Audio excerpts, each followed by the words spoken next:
Sumainyo ang Panginoon. At sumaiyo rin. Ang mabuting balita ng Panginoon ayon kay San Mateo. Papuri sa iyo, Panginoon.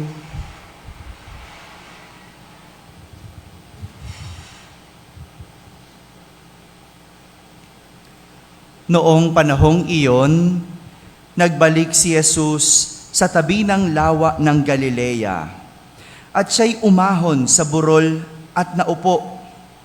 Nagdatingan ang napakaraming tao na may dalang mga pilay, bulag, pingkaw, pipi, at marami pang iba. Inilagay nila ang mga may sakit sa harapan ni Jesus at kanyang pinagaling sila. Namangha ang mga tao nang makita nilang nagsasalita na ang mga pipi, gumaling na ang mga pingkaw, nakakalakad na ang mga pilay, at nakakakita ang mga bulag. At nagpuri sila sa Diyos ng Israel. Tinawag ni Jesus ang kanyang mga alagad at sinabi, "Nahahabag ako sa mga taong ito sapagkat 3 araw na ngayong kasama ko sila at wala na silang makain. Hindi ko ibig na sila'y paalising gutom. Baka sila mahilo sa daan." At sinabi ng mga alagad, "San po tayo kukuha rito ng tinapay na makasasapat sa gayong karaming tao?" "Ilan ang tinapay ninyo riyan?" tanong ni Jesus sa kanila. "7 po," sagot nila. "At ilang maliliit na isda?" Ang mga tao'y pinaupo ni Jesus sa lupa. Kinuha niya ang 7 tinapay at ang mga isda at nagpasalamat sa Diyos. Pagkatapos, pinagpira-piraso niya ang mga iyon at ibinigay sa mga alagad para ipamahagi sa mga tao. Kumain ang lahat at nabusog. At nang tipunin nila ang mga tinapay na lumabis, nakapuno sila ng 7 bakol na malalaki. Mga kapatid, ang mabuting balita ng Panginoon. Pinupuri ka namin, Panginoong Hesukristo. Magsiupo po ang lahat at ating pakinggan ang homilya. Isang magandang umaga po sa inyong lahat. Magandang umaga rin po sa lahat ng mga nasa barangay na nakakapakinig ng ating banal na misa, sa lahat ng mga nasa tahanan na nagsisimba via online, sa lahat ng mga nasa abroad, magandang araw po sa inyong lahat. Kasama kayo sa aming pagdiriwang ng banal na misa dito sa ating parokya. Isa na namang tema ng pag-asa ang nais ituro sa atin ng ating mga pagbasa sa araw na ito. Sabihin nyo nga po, pag-asa. Pag-asa. Nung linggo, sinindihan natin ang unang kandila ng Adbyento o korona ng Adbyento na tumatayo o kumakatawan, sumisimbolo sa pag-asa. Nung Lunes, tinuruan tayo ng ating mga pagbasa kung ano ang pag-asa. Kahapon, isang klase ng pag-asa ang aasahan natin sa Diyos, ang itinuro sa atin, at ito ang pag-asa sa awa ng Diyos. No? Yun yung kahapon. No? Kapag ang Diyos umunawa, laging may awa. Diba? Yung unawa ng Diyos, laging may awa. Na kahit ang hirap nating unawain, kahit kasalanan natin, kaya tayong unawain ng Diyos. Dahil ang kanyang pangunawa, laging may awa. Ngayong araw na ito, isa na namang klase ng pag-asa ang tinuturo sa atin na pwede nating asahan sa Diyos. At ito ang pag-asa sa kabutihan ng Diyos. Sabihin nyo nga po, mabuti ang Diyos. Itong tinuturo ng ating mga pagbasa sa araw na ito. Gaya na lang ng pagsasalarawan ni Propeta Isaías sa ating unang pagbasa ng isang piging kung saan aanyayahan ng Panginoon ang lahat ng bansa at siya'y maghahanda ng masasarap na pagkain at inumin. Ganyan kabuti ang Diyos. Maghahanda siya para sa lahat at hindi lang sa piling panauhin. 'Di ba ang tao o tayo kapag naghahanda, pinipili lang natin ang iniimbitahan. Pinipili lang natin ang dadalo.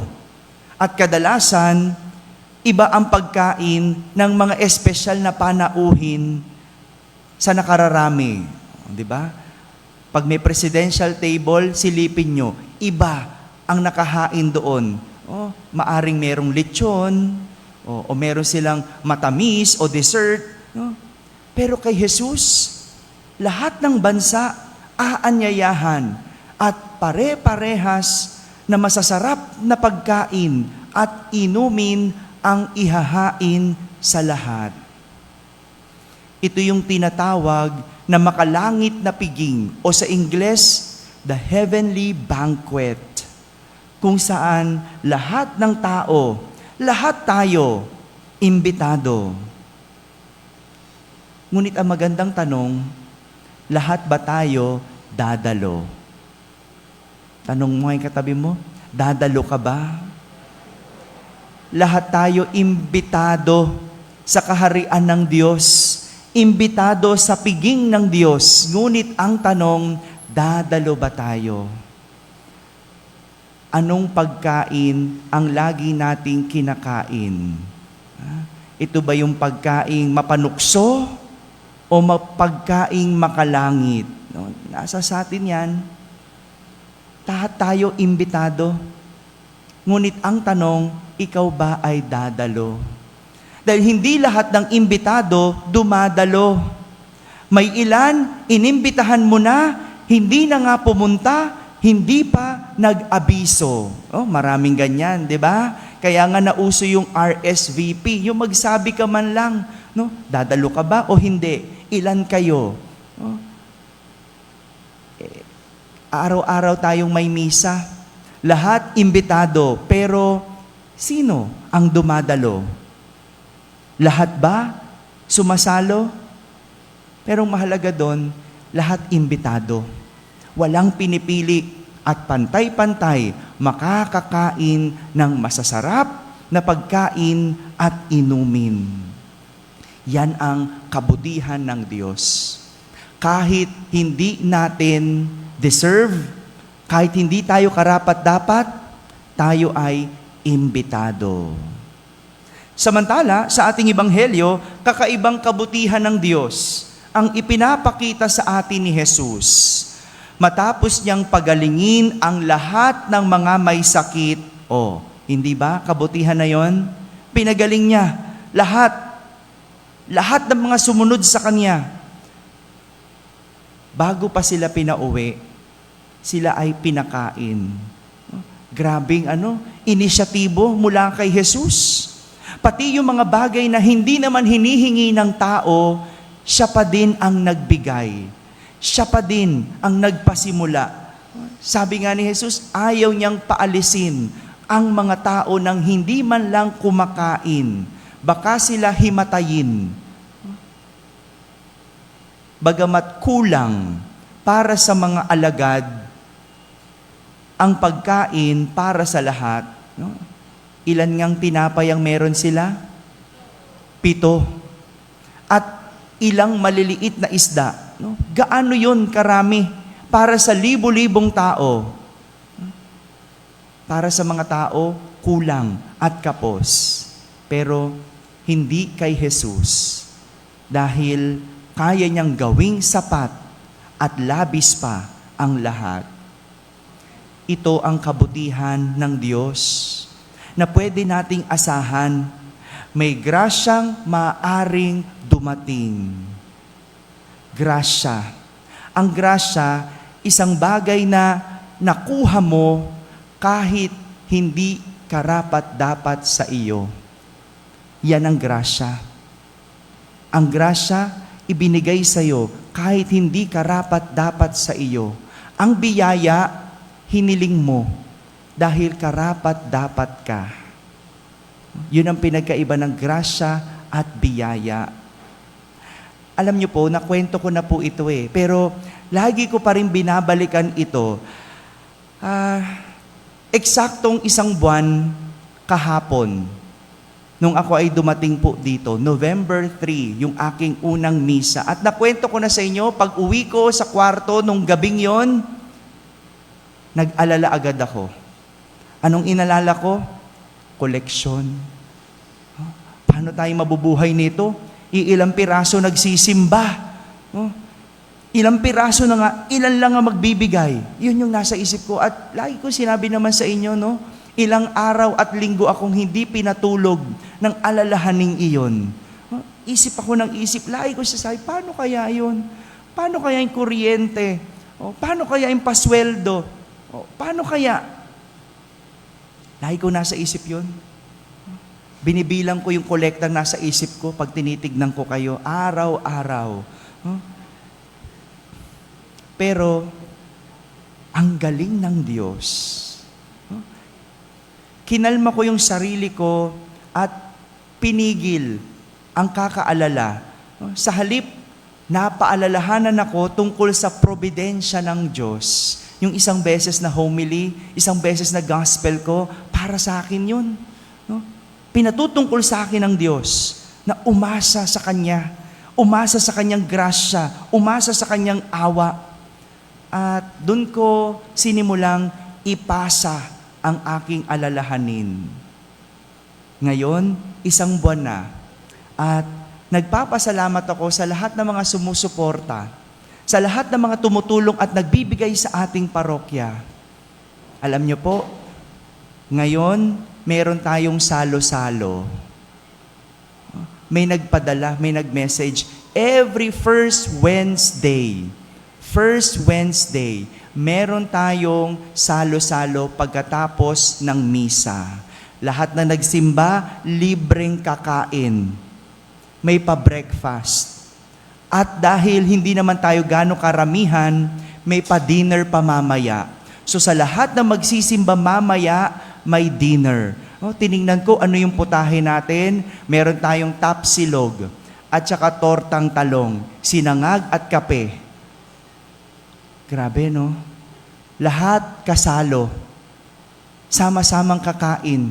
Pare-parehas na pagkain. At mamayang gabi, anong putahe? Sabi, menudo, bangus, at pansit canton.